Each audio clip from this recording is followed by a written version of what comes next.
안녕하세요. 대사교회 권세광 목사입니다. 오늘은 사무엘하 7장 18절부터 29절 말씀을 가지고 주 앞에 있게 하옵소서라는 제목으로 묵상하는 시간을 갖겠습니다.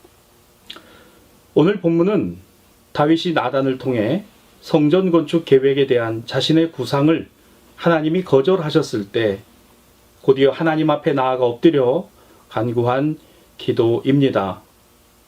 다윗은 아마도 다 이해하지는 못했을 것입니다.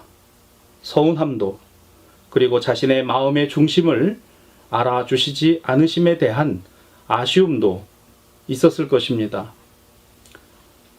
우리도 그 마음이 어떤 것인지를 잘 알 것 같습니다. 하지만 한편 생각해 보면 우리가 정말 알아야 하는 것은 하나님의 마음, 그분의 뜻과 섭리일 것입니다. 하나님의 거절 이유가 있을 거야. 내가 다 이해하지는 못한다고 할지라도 그렇게 하시는 일은 내게 더 잘되게 하심이야. 하나님이 안 된다고 하시는 일에는 반드시 그만한 이유가 있고 다른 뜻이 있기 때문이야. 결국 하나님은 우리를 선한 길로 인도하실 것이기 때문이야. 다윗은 나단의 메시지를 듣고 전에는 나는 할 수 있어. 내가 아니면 안 돼. 나라도 해야지. 로 가득 찼었다면 이제는 온전히 하나님으로 가득 찼습니다. 본문 18절에서 29절까지 다윗은 하나님의 이름을 17번을 부릅니다. 간구하며 기도합니다. 그의 마음은 27절 만군의 여호와 이스라엘의 하나님께서 내가 너를 위하여 집을 세우리라 하셨으므로 주의 종이 이 기도로 주께 간구할 마음이 생겼나이다. 그리고 이것이 복입니다. 28절 주께서 이 좋은 것을 주의 종에게 말씀하셨사오니. 그러므로 이 복으로 29절입니다. 이제 종의 집이 주 앞에 영원히 있게 하옵소서. 기도하면 알게 됩니다. 내 뜻에 분명한 관철이 아니라 하나님의 뜻을 깨닫게 됩니다. 시간이 흘러야 합니다. 다윗이 그토록 간절한 소원을 거절하신 이유가 그의 마음과 중심을 모르시기 때문이 아니라 시간이 지나며 보다 더 또렷하고 분명하게 알게 된 하나님의 뜻이 있었습니다.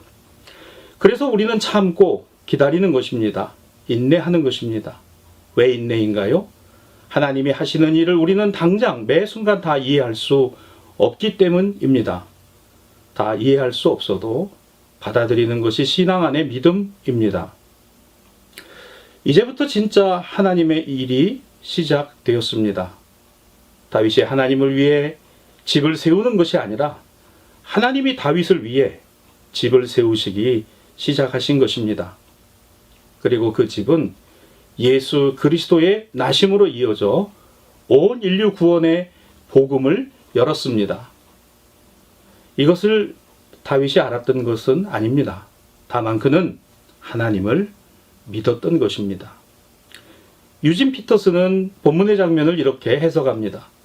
우리가 다윗의 입장이 돼보면 이것이 얼마나 어려운 일인가를 잘 안다. 하나님을 향한 뜨거운 열정 가운데 하나님을 위해 위대한 계획을 품었던 다윗. 그런 다윗을 멈추어 세운다는 것은 마치 한 무리의 도망치는 말을 따라잡아 멈춰 세우는 일과 같다. 그러나 나단은 다윗을 멈춰 세웠다.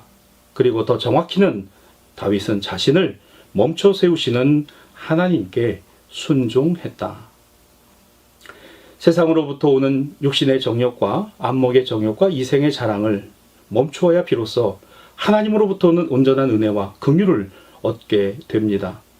이처럼 다윗은 하나님의 말씀을 들었고 자신의 마음을 들여다 보았습니다. 그리고 하나님 앞에 엎드렸습니다. 그는 하나님 위에 있던 왕이 아니라 하나님이 세우신 주권자라는 의미를 생각했습니다. 그는 하나님을 믿었던 하나님의 사람이었기 때문입니다. 이처럼 세상에서 무엇이 주어지는 것만이 복이 아니라 주님과 함께 있는 것이, 그리고 주님과 함께 살아가는 것이 복입니다.